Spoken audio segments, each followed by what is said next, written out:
두고 보면 압니다라는 제목을 가지고 오늘 하나님 말씀을 함께 보도록 하겠습니다. 자, 우리는 지난 3주간에 걸쳐서 스데반의 설교를 함께 다루었습니다.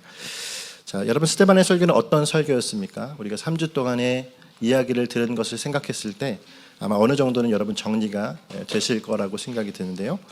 우리가 한마디로 얘기하자면 스데반의 설교는 이스라엘의 역사를 하나님 중심의 관점으로 설교한 것이다 라고 얘기할 수가 있습니다. 이스라엘의 역사를 하나님 중심의 관점으로 설교한 것이죠. 바로 기존의 모세와 율법 중심의 역사관, 그리고 성전 중심의 세계관을 이제는 하나님 중심의 역사관으로 바꿔서 설교한 것이 바로 이 스데반의 설교다라는 겁니다. 그래서 여러분, 누군가 스데반의 설교가 무엇인지 잘 모르겠다, 어떤 의미인지 모르겠다 이렇게 물어오시면 여러분 이제 대답하실 수 있으셔야 돼요. 이 스데반의 설교는 모세와 성전 중심이었던 그들의 역사관을 바꾸는 중요한 설교였다, 이렇게 얘기해 주시면 아마 여러분을 굉장히 훌륭하다라고 이야기하실 겁니다. 여러분, 그래서 여러분, 이 내용은 어떤 내용으로 이루어져 있었습니까? 그러니까 모세와 성전, 그 안에 있었던 화려함을 모두 걷어내는 것이 1차적으로 이 설교 안에 있었죠. 모세 가운데 있었던 위대한 사건들, 그리고 성전에 붙어있는 수많은 화려함과 수려함을 다 걷어냈더니 무엇이 남습니까? 하나님의 약속이 남았다라고 하는 것을 우리가 보게 됩니다. 그러므로 모세가 위대한 것이 아니고 성전이 위대한 것이 아니라 약속이 위대하죠. 그리고 약속으로 거하시는 하나님을 보는 것이 성전, 성막에 대한 우리의 핵심이라고 하는 것을 우리가 보게 되는 것입니다. 그리고 궁극적으로 결론이 뭐죠? 이 모든 것, 모형이 아니라 이제는 그리스도를 향하여 나아가는 것이 되었다라는 거예요.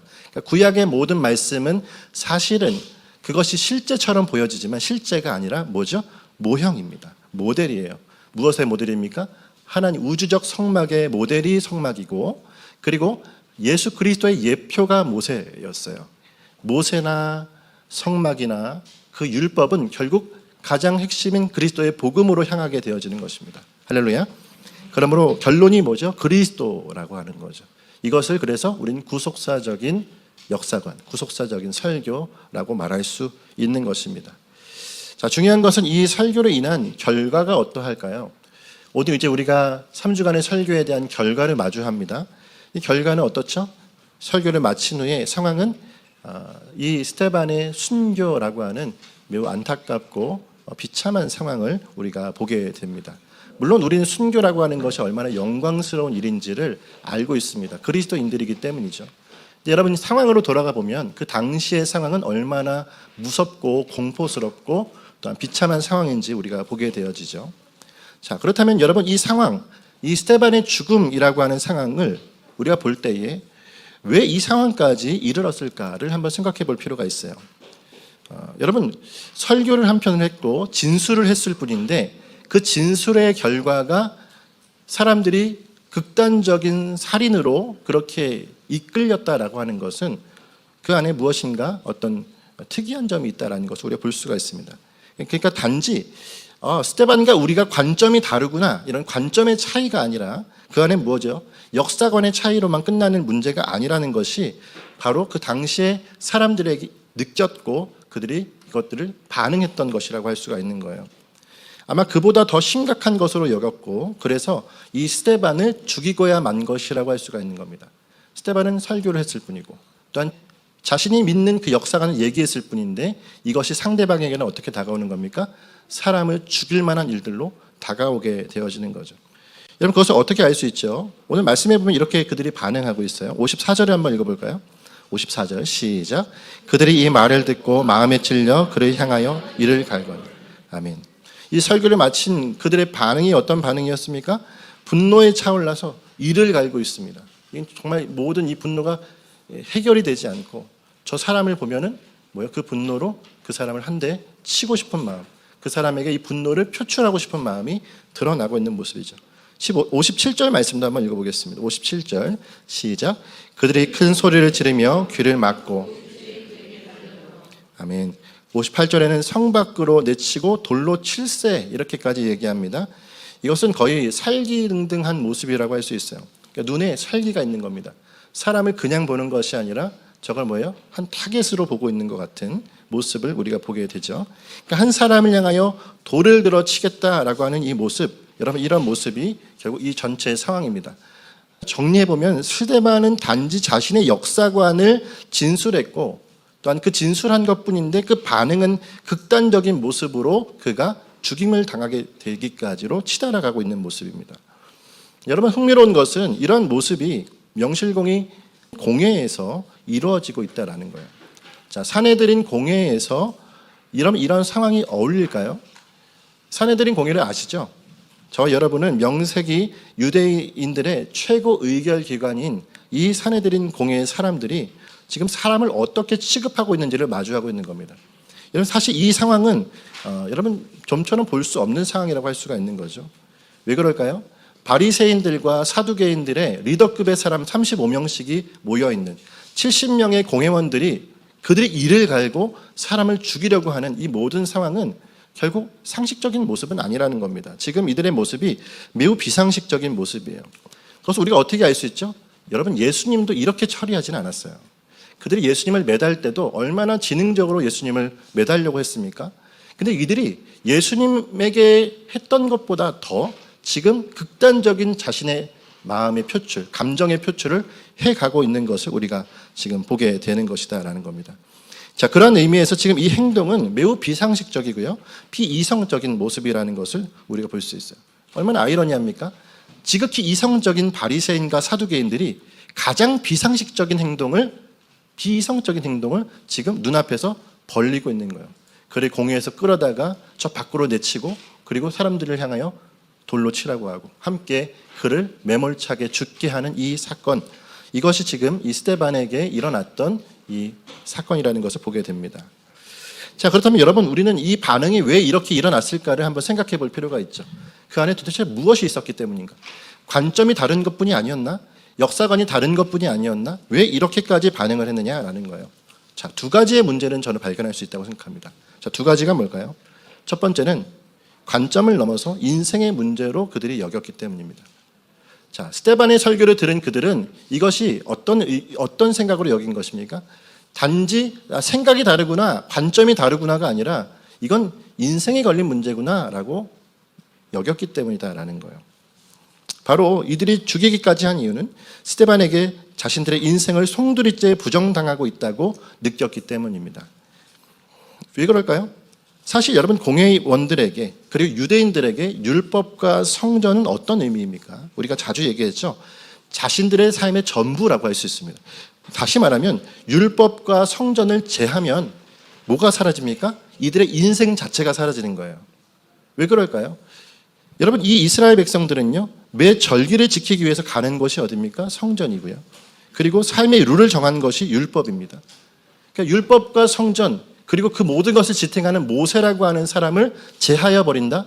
그것들에 대한 모든 것을 바꿔버린다는 건 인생을 송두리째 부정당하게 되어지는 거예요. 이해가 되시죠? 그렇기 때문에 여러분 이들의 지금 상황은 뭡니까? 결국 자신들이 투영했었던 모든 사고방식, 모든 생활 방식을 부정하고 있는 눈앞에 한 사람을 보고 있는 것과 같은 겁니다. 여러분 왜 그럴까요? 지금까지 누구도 율법과 모세와 성전에 대해서 이렇게 말하던 사람이 없었던 거예요. 그렇죠. 율법이 있고 구약과 신약을 오면서 지금까지 공회원들 앞에서 이렇게까지 말했던 자를 좀처럼 찾아보지 못했던 겁니다. 그렇기 때문에 이 모든 일이 그들에게 뭐예요? 자신들의 모든 것이 부정당하는 것으로 다가오게 되는 겁니다. 이런 예를 한번 들어볼 수 있겠어요. 만약에 북한에 매우 충성을 하고 있는 어떤 사람이 있다고 생각해 보십시오. 근데 만약에 우리가 그들의 체제와 지도자를 욕하면 어떤 반응이 오겠습니까? 자신의 모든 삶에 대한 전부를 부정당하는 것처럼 여길걸요. 그리고 어때요? 가끔은 북한에 사시는 분들이 막 울어요. 맞죠? 그리고 거기에 막 자신의 모든 것을 정체성을 드립니다. 그래서 울고 자신의 지도자를 욕하면 그것에서 막 부르부르 떠는 모습을 보게 되는 것. 여러분 모양은 다르고 또한 체제나 여러 가지 생각은 다를지 모르지만 그 중심에 들어있는 것은 뭐예요? 결국 자신의 모든 생활 방식과 사고 방식을 바로 그것에 투영하고 있기 때문에 그럽니다. 체제와 지도자, 그리고 여기선 율법과 성전에 그것을 투영하고 있는 거예요.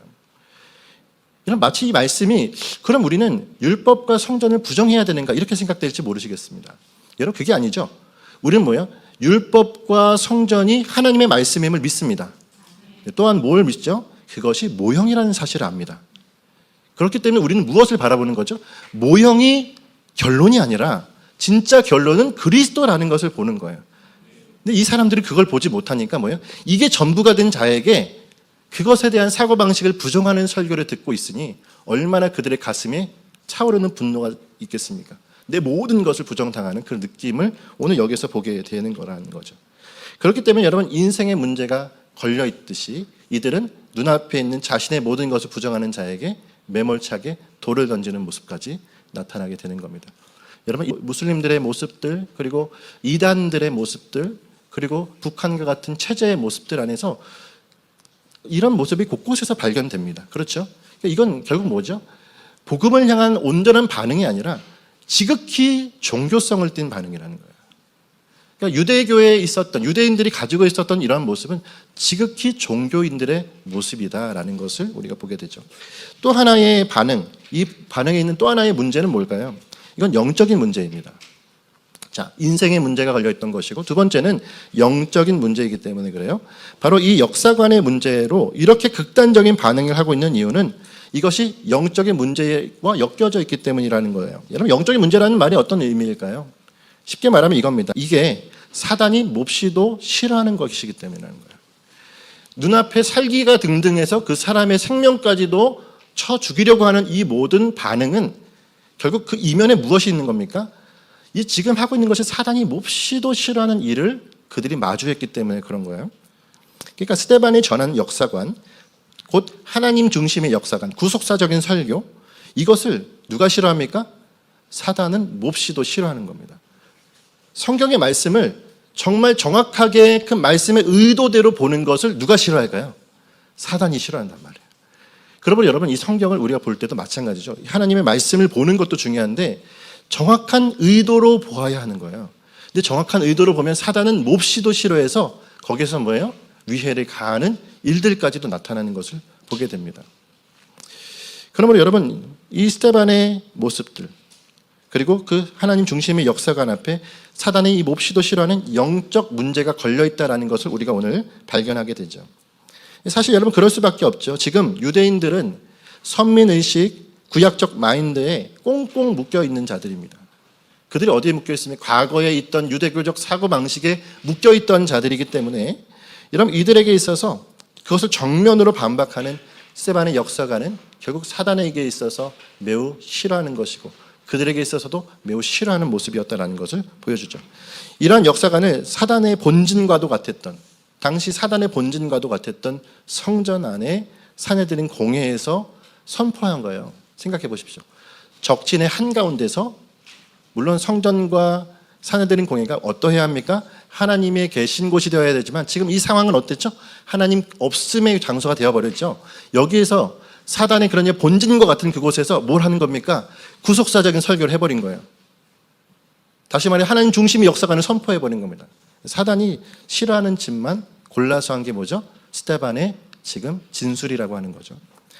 그러니 사단이 극에 달해서 그 분노로 그를 죽이려고 하는 것은 너무도 당연한 모습이라는 것을 우리가 볼 수가 있는 것입니다. 자, 이 두 가지 문제, 인생의 문제가 걸려 있었고 또 하나는 영적인 문제가 걸려 있었기 때문에 단순히 생각이 다름이 아니라 지금 눈앞에 있는 저것을 처리하고자 하는 이 사단의 악한 노림수가 그 안에 있었던 것을 우리가 보게 되어지는 거죠. 그러므로 여러분 우리는 박해라고 하는 고난이라고 하는 것에는 두 가지가 건드려졌을 때 이것이 나타난다는 것을 꼭 기억했으면 좋겠어요. 박해는 언제 나타납니까? 고난은 언제 나타나죠? 인생 문제 그리고 영적인 문제 때문에 나타나는 겁니다. 박해는 어떻게 나타난다고요? 내가 살았던 옛적 삶이 송두리째 부정당하게 되었을 때에 누군가에게서 뭐예요? 박해가 찾아오는 거예요. 내가 누군가의 인생을 송두리째 바꾸려고 했을 때 그는 뭐예요? 나에게 박해를 합니다. 그리고 내가 주님의 말씀 앞에서 온전한 길로 나아가려고 했을 때 이 영적 문제 앞에서 사단은 가만히 나의 삶을 두고 있지 않는다는 거예요. 그래서 박해를 겪는 것입니다. 자, 반대로 말하면 어떻게 얘기할 수 있을까요? 여러분께서 박해를 겪고 싶지 않으면 어떻게 하면 되죠? 옛적 인생을 그냥 사시면 돼요. 그리고 박해를 겪고 싶지 않으면 사단을 건드리는 일을 하지 않으시면 됩니다. 쉽죠? 오늘 이게 여러분에게 결론이 되시면 안 돼요. 그래서 어떻죠? 내가 박해를 겪고 싶지 않고 내가 고난을 겪고 싶지 않으면 그저 옛적 삶을 그냥 사시면 됩니다. 사단을 그냥 건드리지 않고 그냥 놔두시면 돼요. 그러면 아무런 박해도 아무런 고난도 우리를 찾아오지 않을 겁니다. 왜요? 우리에게 그렇게 신경 쓸 일이 사단에게는 없을 것이기 때문에 그렇습니다. 그런 의미에서 여러분, 우리에게 이러한 고난과 박해의 길을 택하는 것과 그저 옛적 삶과 그저 사단을 건드리지 않는 그 삶을 살라는 이 두 가지의 선택지 앞에 여러분, 내가 선택하라고 하면 어디를 선택하시겠습니까? 지금 답하지 않으셔도 됩니다. 그러나 이 질문 앞에 여러분 꼭 고민하시길 바랍니다. 고민이 필요한 거예요. 나는 박해가 있다고 해도 주님의 진리 앞에서 바른 것을 믿고 그것을 따라서 살아갈 것인가? 내 눈앞에 그의 인생을 바꾸는 일이기 때문에 이 일에 긴장관계와 누군가의 나를 향한 해악이 있을 때도 나는 그 길을 갈 것인가? 쉽지 않죠. 왜요? 당장 나에게 돌덩이가 떨어져 온다고 생각해 보십시오. 얼마나 힘듭니까? 근데 그럴 때 한번 집에 가서 생각해 보세요. 나 박해 받는 삶을 살 수 있을까? 아니면 지금 편하게 신앙생활 해도 될까? 두 가지. 집에서 한번 고민해 보세요. 그리고 그 고민의 끝에 한 가지는 분명하다는 걸 기억했으면 좋겠습니다. 뭐냐면 여러분, 박해, 다시 말해서 확신에 서서 내가 결정한 주님의 길을 가고자 하는 결론이 여러분에게 섰다면 거기에서 진짜 평안함이 올 거라는 거예요. 박해가 눈앞에 있고 그 앞에 저 사람의 인생 문제를 건드려야 되고 영적 문제이기 때문에 사단이 나를 건드릴 수 있다는 것을 알면서도 고민 끝에, 기도 끝에 그래도 주님, 제가 이 길을 가겠습니다라고 말하는 자에게 가짜 평안이 아닌 진짜 평안이 임합니다. 이것만 기억하십시오. 그리고 여러분 집에 가셔서 여러분 기도해 보시라는 얘기예요. 오늘 저와 여러분이 그 평안을 아는 자가 되기를 간절히 소망합니다. 여러분, 표면적인 평안은 많아요. 인생사 그저 지금처럼 여러분 뭐 먹을 것이 부족합니까? 입을 것이 부족합니까? 매일같이 사랑과 평화와 행복함이 넘쳐나면 그것으로 나는 평안을 누리는 이 표면적인 평안, 그 평안. 여러분, 근데 여러분, 나를 얽매는 모든 것을 넘어서는 또 다른 평안이 있어요. 표면적인 평안을 원하십니까? 아니면 이면 안에서 정말 내 모든 삶에 얽매였던 것을 넘어선 평안을 원하십니까? 그 넘어선 평안을 보시면 그때부터는 우리의 삶에 스테반과 같은 평안이 찾아온다는 거예요. 할렐루야. 오늘 그 평안이 여러분에게 임하시길 원하고요. 그렇게 나가는 교회가 되길 원합니다. 특별히 여러분, 오늘 우리가 이 만나고 있는 이 스테반, 그는 이 평안을 아는 자입니다. 이게 성경에 잘 나타나 있어요. 그는 평화로운 사람이에요. 그는 평안이 있습니다. 어떤 때인데요? 박해가 그 눈앞에 있어서 이제 죽임을 당하는 코앞의 상황이에요. 아니, 진행형입니다. 돌을 맞는 상황입니다. 근데 그는 뭘 누리고 있어요? 평안을 누리고 있단 말이에요. 자, 그 증거가 뭡니까? 55절, 56절 한번 읽어볼까요? 55절, 56절 시작. 스테반이 성령 충만하여 하늘을 우러러 주목하여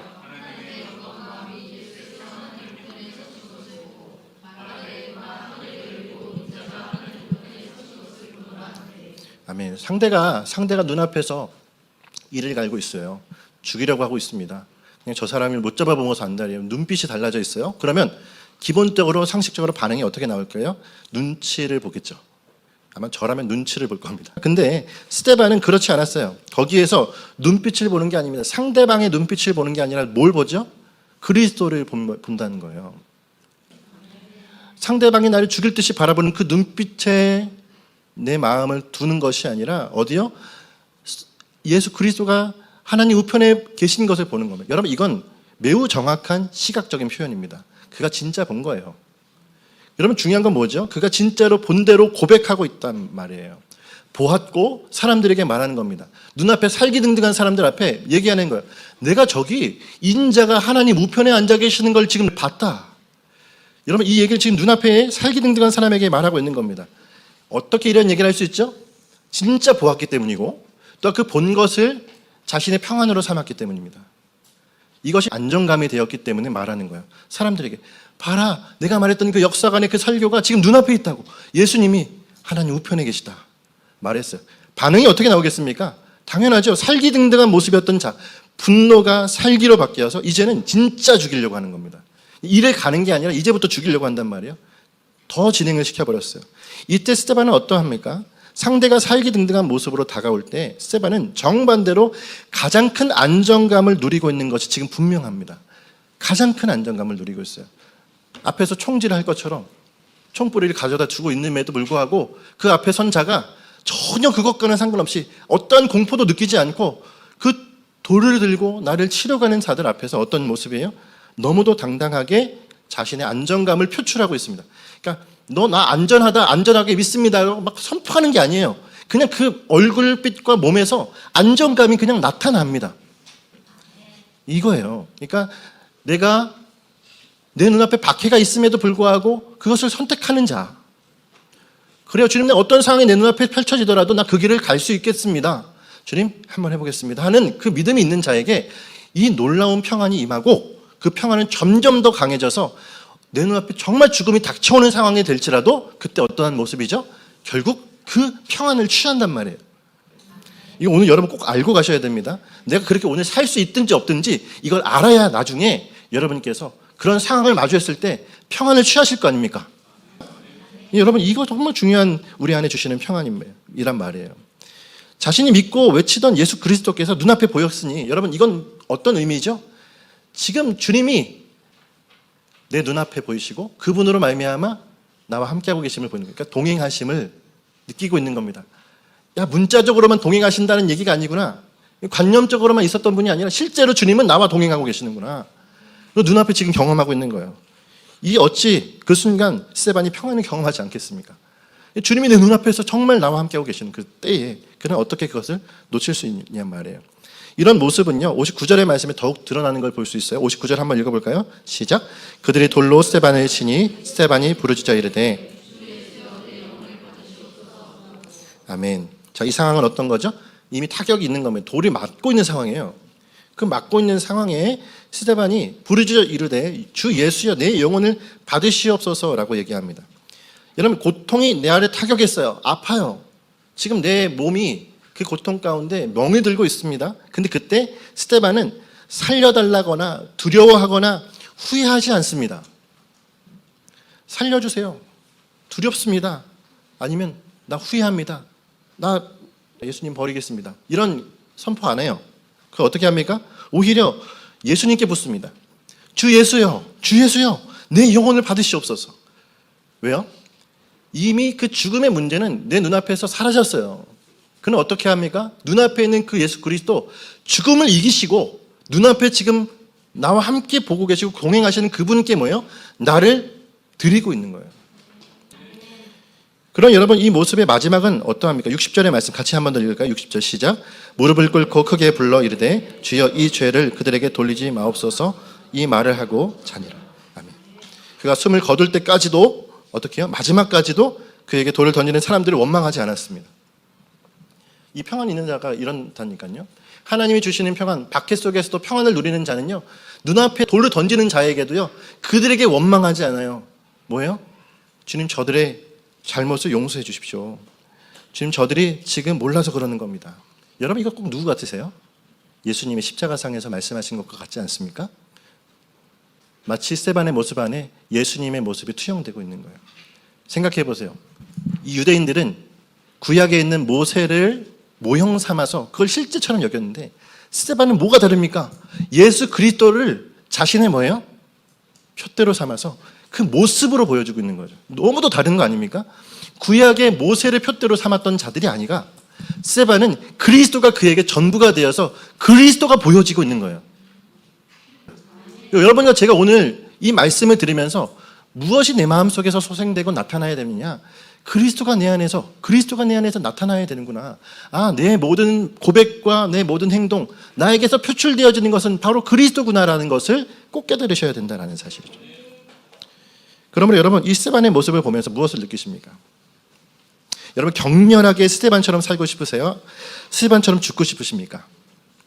이 고차원적인 평안이 나의 평안이 되고 싶은 마음이 드십니까? 나에게 정직하게 한번 물어보세요. 격렬히 나는 스테반처럼 되고 싶다.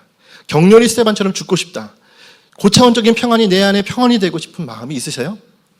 아마 아닐 겁니다. 정반대. 맞죠?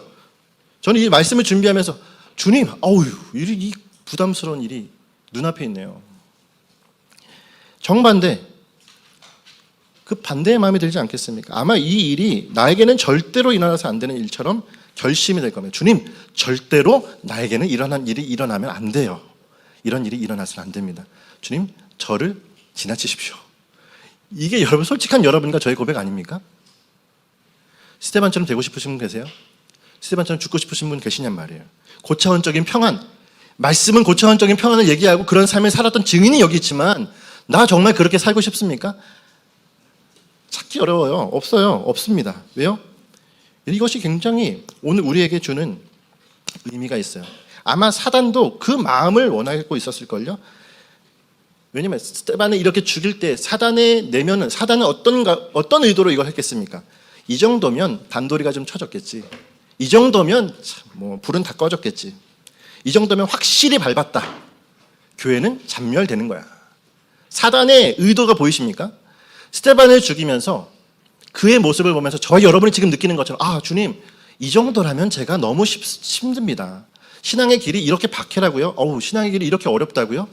이런 모습이라면 저는 좀 사양하겠습니다라는 마음을 누가요? 사단이 그 의도를 가지고 일을 했지 않겠습니까? 이 정도로 밟아놨으면, 단도리 쳤으면 교회는 숨도 못 쉬겠지. 아니, 이제 사라지겠지라는 것이 사단의 생각입니다. 3절의 말씀 보실래요? 8장 3절에 바울이 어떻게 하고 있었습니까? 3절 한번 읽어보겠습니다. 시작. 여러분, 저는 이 말씀을 보면서 교회를 잔멸한다는 게 불씨가 있나 찾아보는 거예요. 어디 또 교회에 불씨가 살아날 게 있나? 밟아버리는 겁니다. 다 꺼버리려는 거야, 교회를. 사람들 발본색원을 해가지고 모든 뒤처리를 깔끔하게 합니다. 그 주동자가 누구예요? 사울. 놀랍게도 여러분, 이 모든 일, 더 이상 교회는 일어날 힘도 없고 불타오르는 불씨도 없어졌어요. 그냥 없어져 보입니다. 그냥 다 꺼졌어요. 일어나다 흥황하던 교회가 이 죽음 하나로 싹 꺼진 것 같습니다. 사단이 여기서 가장 큰 비수를 꽂아버린 거죠. 근데 여러분, 우리는 뭘 기억합니까? 예수님을 내가 죽였다고 싶었을 때 그리스도는 죽지 않으시죠. 3일 만에 부활하신단 말이에요. 여러분, 교회는 꺼지지 않습니다. 교회는 꺼지지 않아요. 이 불씨가 꺼지지 않는다. 놀라운 겁니다. 여러분, 오늘 저와 여러분이 주님 부담스러워요. 어떻게 이 길을 가겠습니까? 우리가 안심하세요. 교회는 꺼지지 않습니다. 불은 꺼지지 않는다니까요. 아시다시피 흩어져 있던 불씨가 점점 더 불길을 뻗쳐가는 거예요. 분명히 사단은 그랬을 겁니다. 근데 다 꺼놨는데, 꺼져버렸는데 어찌 이 불씨가 다시 나타났지 싶었을 거예요. 근데 교회는 다시 번져갑니다. 여러분, 죽이겠다고 난리 피니까 스테반과 같은 순교자들이 그 각오를 가지고 나타납니다. 놀랍지 않으십니까? 어디서 나타났나? 어떠한 이런 사람들이, 또 순교자가 어디서 도대체 나타났지 싶은데 그런 사람들이 일어난단 말이에요. 근데 여러분, 극단적으로 어떻게 나타납니까? 바로 사울이라는 사람에게 스테반의 불이 붙어버렸어요. 그것을 끌어다녔던 자에게 그 옷깃에 붙었는지, 그 마음에 그것이 붙었는지 불 끌어다니다가 불이 붙어버렸네. 그러면 어떻게 됩니까? 스테반과 같은 순교자가 되고 이방인들의 전도자가 되는 거예요. 누구보다 뜨거운, 누구보다 활활 타오르는 횃불이 되어버려서 주님의 불덩이가 되어져 가는 겁니다. 이게 여러분, 놀라운 복음의 능력이란 말이에요. 사랑하는 여러분, 우리가 복음을 정면으로 부인하고 이러한 평화는 필요 없다고 다짐하고 선언해도요, 복음은 절대로 꺼지지 않을 겁니다. 교회가 저희는 부담스럽다. 일산 하나교회는 이거 너무 부담. 우리는 그냥 지역 안에서 아름다운 사회를 돌보는 교회, 우리는 그저 축복 많이 하는 교회, 많은 사람들이 와서 먹을 것 많이 나눠주는 교회면 좋겠어요. 그렇게 기도하고 그렇게 주여 삼창을 하고 그렇게 주님 앞에 나가는 교회가 있을지 몰라요. 근데 우리가 그렇게 막 다짐을 하고 힘써 결심을 하고 우리는 그런 교회가 되겠으면 저 핍박받는 나이지리아의 교회처럼은 되지 않게 해주십시오. 저 핍박받는 멕시코의 교회처럼은 되지 않게 해주십시오. 그렇게 막 외쳐도 주님의 교회는 그 불이 꺼지지 않는단 말이에요. 앞에서 강단에 있는 목사가 저번에 개떡같이 말했다. 철떡이 아니라 찰떡이라고 저에게. 그것만 기억하지면 안 되면 찰떡이구나. 철떡이가 이게 중요한 게 아니에요. 정말 중요한 게 뭔지 아세요? 앞에 있는 설교자가 엉뚱한 소리를 하고 있고 복음은 모르고 이상한 소리를 하고 있어도 어떻게 그 안에 있는 성도에게 불이 붙어서 주의 복음이 뻗쳐나가는지 놀라운 신비 아닙니까? 하나님의 교회가 그렇게 세워진단 말이에요. 그러므로 여러분, 불씨를 밟았다고, 물을 부었다고, 엘리야가 물을 부어서 제단의 모든 것이 물에 젖었다고 불이 붙지 않습니까? 주님이 한번 불을 내리시면 여러분, 저 세상은 따라할 수도 없는 놀라운 부흥이 일어나는 거예요. 할렐루야. 이것이 교회입니다. 이것이 교회예요. 그러므로 여러분, 오늘 말씀의 제목, 두고 보면 알아요. 두고 보면 안다니까요. 복음이 얼마나 위대한지, 복음이 얼마나 영광스러운지, 그 복음이 얼마나 우리 가운데 우리를 붙들어 주시고 다스리시는지 여러분 두고 보십시오. 한번 두고 보시란 말이에요. 이 자리에 나는 정말 스데반과 같은 삶이 부담스럽습니다 했던 그 한 사람이 어떻게 그 불이 붙어서 주님 앞에 달려갈지 아무도 모르는 거예요. 할렐루야. 그러면 여러분, 아까도 말씀드렸잖아요. 지금 당장 대답하지 않으셔도 됩니다. 여러분, 지금 당장 대답하지 않으셔도 돼요. 주님, 나는 지금 이건데요. 괜찮아요.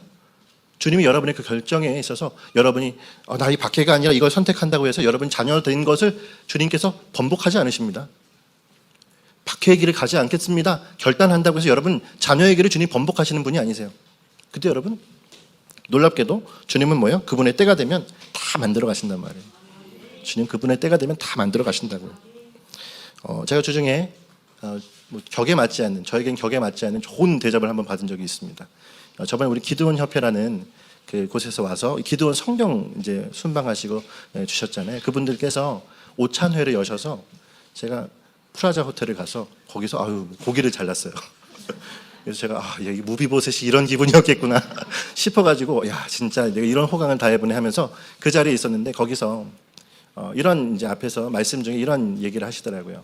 설교를 하셨던 분이 영락교회 목사님으로 제가 알고 있는데 저와 신학은 다릅니다. 이분이 이렇게 얘기를 하십니다. 본인이 예전에 고창이라는 지역에 이제 여행을 갔는데 거기에 미당 서정주 시인이라는 분의 생가가 있어서 이런 시와 이런 글귀에 관심이 많으신 분이라 거기 생가를 한번 가봤다고 해요. 이 서정주 시인의 생가가, 이분이 그러면서 얘기합니다. 이 서정주 시인은 처음부터 끝까지 불교, 그러니까 지금도 서정주 시인을 인터넷에 치면 불교밖에 안 나온대요. 그리고 이 사람의 종교는 불교라고 얘기한단 말이에요. 근데 여러분, 이 서정주 시인의 이런 모습을 알고서 거기 생가를 갔는데 여러분, 생가에서 놀랍게도 여러 권의 성경을 발견한 거예요. 이 목사님이. 그리고 성경에 밑줄이 쳐져 있고 옆에 기록까지 되어 있대요. 그리고 거기 밑줄 친 그 부분이 동그라미 치고 있는 그 부분을 유심히 봤더니 그 말씀이 뭐냐면 꽃은 시들고 주의 말씀은 영영이 서리라. 이 말씀에 동그라미가 쳐져 있고 밑줄을 치고 옆에 기록이 되어 있다는 거예요. 그걸 보면서 이 목사님이 아마도 이 사람의 말년에 그가 예수님을 영접하지 않았겠는가 라고 생각을 한다고 하면서 말씀이 얼마나 중요한지, 성경이 얼마나 중요한지를 그때 당시에 얘기를 해주신 거예요. 기도원 성경 이제 그 하는 것이니까. 제가 이것이 궁금했어요. 그래서 궁금해서 한번 찾아봤는데요. 서정주 시인이 어떻게 됐을까요? 인생 전체로 불교 인생, 불교심만 계속 주구장창 만들고 살아오고 했던 사람이 말년에 자녀들이 예수님을 먼저 영접을 했고 자녀들이 미국에서 이제 예배를 드리고 있고 하는데 이분이 말년에 이제 거의 기력이 없을 때 미국을 가셨어요. 갔는데 미국에서 자녀들이 얼마나 조마조마했는지 모르는데 기독교를 제일 싫어했던 이 노인네가 우리가 예배 드리는 거 보면은 어떻게 할까? 근데 2층에 올라가서 거기서 오래도록 생활을 했나 봅니다. 근데 이 예배를 드리고 이렇게 신앙생활하는 이 아이들에게 어느 날 갑자기 소리를 지르면서 그 2층에서 내려오는 거예요. 내려오면서 내가 인생의 문제를 해결했다고. 인생의 문제를 해결했다. 예수가 인생의 문제 해결이었다. 이런 고백을 하면서 2층에서 내려오더니 그렇게 나 예수 영접하겠다고 그렇게 말년에 얘기를 했단 말이에요. 그리고요, 이 얘기를 누가 간증을 하냐면 임형주 장로님 아십니까? 이 가수시잖아요. 이분이 윤영주, 임형주가 아니 윤영주. 이 장로님께서 감사합니다. 이렇게 피드백이 바로바로 오는 아름다운 교회입니다. 그래서 이 분께서 이 분의 곁에서 말년에 이분을 도와주시고 이분의 신앙생활을 끝까지 같이 할 수 있도록 도와주셨다. 이 간증을 기록을 봤어요. 여러분, 복음은요 결국 승리하십니다. 할렐루야. 인생 전체로 주님을 부정하고 부인하고 살아갔던 자도 결국 그의 때가 되면 하나님 앞에 돌아오는 놀라운 일들을 우리가 마주하고 있는 거잖아요. 중요한 건 뭡니까? 인생 전체로 주님 부정하면 언제 주님 앞에 한번 제대로 살아보겠어요. 끝까지 주님 앞에 나 모릅니다, 나 대충 살겠습니다, 아니면 주님 떨어져서 살다가 보면 언제 주님 앞에 이 땅에서 헌신해 보겠습니까? 오늘 여러분이 이 시간 이 스테반의 순교의 모습을 보면서 나 자신을 한번 돌아보셨으면 좋겠습니다. 한번 뜨겁게 주님 앞에 달려가고 싶다. 뜨겁게 주님 앞에 살아보고 싶다. 뜨겁게 주님 앞에 나아가고 싶다. 지구 반대편에 가라는 얘기 아닙니다. 반대편에 보낼 사람은 주님 따로 있으세요. 여러분이 그렇게 결심하지 못하셔도 여러분이 그 사람이라면 주님께서 저 땅까지 보내십니다. 근데 여러분, 주님이 오늘 이 자리에 여러분 이 자리에서 정말 주님 앞에 뜨겁게 한번 난 살아보고 싶다, 뜨겁게 한번 주님 앞에 달려가고 싶다라는 마음을 주신다면 여러분 오늘 이 자리가 여러분 그 주님의 사역의 현장, 그 복음의 현장이 되시길 간절히 소망합니다. 할렐루야. 이제 말씀을 마치겠습니다. 지금은 마치 교회가 세상에 밟히는 소금처럼 보이죠. 우리가 한국교회라는 말을 통해서 수많은 것을 바라보면 소금이 이렇게 맛을 잃을 수 있을까? 밟히는 소금이 될 수 있을까? 정말 어떻게 이렇게 세상에게 이런 욕을 먹는 일들이 많은가? 저는 이런 생각도 듭니다. 왜 깜도 안 되는 우리 인생 같은 자들을 하나님이 동역하시겠다고 부르셔가지고 교회가 이런 욕을 먹게 주님 만드십니까? 그냥 주님이 하시면 되지 않습니까? 우린 깜도 되지 않는데 인생 모두, 저 여러분 모두가 인생이란 이 인간들이 깜도 되지 않는데 왜 우리를 쓰십니까? 이런 생각이 들지 않아요? 저는 그런 생각이 들더라고요. 근데 여러분 두고 보세요. 교회가 잔멸되는 것 같고 사단이 이긴 것 같죠? 아니요. 사단은 이길 수 없습니다. 역전의 명수이신 주님이 반드시 승리하십니다. 한국 교회뿐만이겠습니까? 아니, 열방의 주님의 교회는 반드시 일어서실 겁니다. 그날에 주님께서 그 영광을 보신단 말이에요. 그럼 여러분 중 저는 어떤 모습이어야 되죠? 주님 앞에 그 영광을 함께 보는 자, 그 주님을 찬양하는 자, 그 주님 앞에 고백하는 자. 주님 한 분이면 충분합니다. 그냥 예배 그냥 대충 왔다 대충 드리고 가는 자가 아니라 오늘도 정말 주님 앞에 주님 감사합니다. 제가 여러분 오늘 이 자리에 서려고 설교 제목만 3번을 바꿨어요. 어렵겠다, 이건 좀 어렵겠어, 다 지우고 다시 쓰고, 다 지우고 다시 쓰고, 그렇게 여러분에게 다가왔단 말이에요. 제가 그냥 여러분이 사랑스러워서 여러분이 아껴서 여러분에게 하시는 거예요? 아니요. 저는 주님 앞에 주님 이 말씀이 내 말씀이 되어야 합니다. 주여 나는 어떻습니까? 솔직한 나의 고백, 나 너무 이 말씀 부담스럽습니다. 근데 그러면서 내 마음속에 발견이 되는 거예요. 주님이 영광의 그 복음은 내가 부담스럽다고 일하지 못하실 분이 아니란 말입니다. 영광의 주님은 우리 교회가 부담스럽다고 일하지 않으시는 분이 아니란 말이에요. 할렐루야. 그걸 경험하고 달려가는 것입니다. 뜨겁게 주님 앞에 다시금 결정하는 거예요. 주님, 저는 뜨겁게 가겠습니다. 저는 그렇게 주님 앞에 달려가겠습니다. 우리에게 주어진 영역 하나하나를 주님 앞에 반드시 승리의 나팔을 부시도록 그렇게 올려드리는 자가 되겠습니다. 그런 결단이 오늘 저와 여러분에게 있어서 그렇게 역전의 명수가 되는 저와 여러분 되시길 간절히 소망합니다.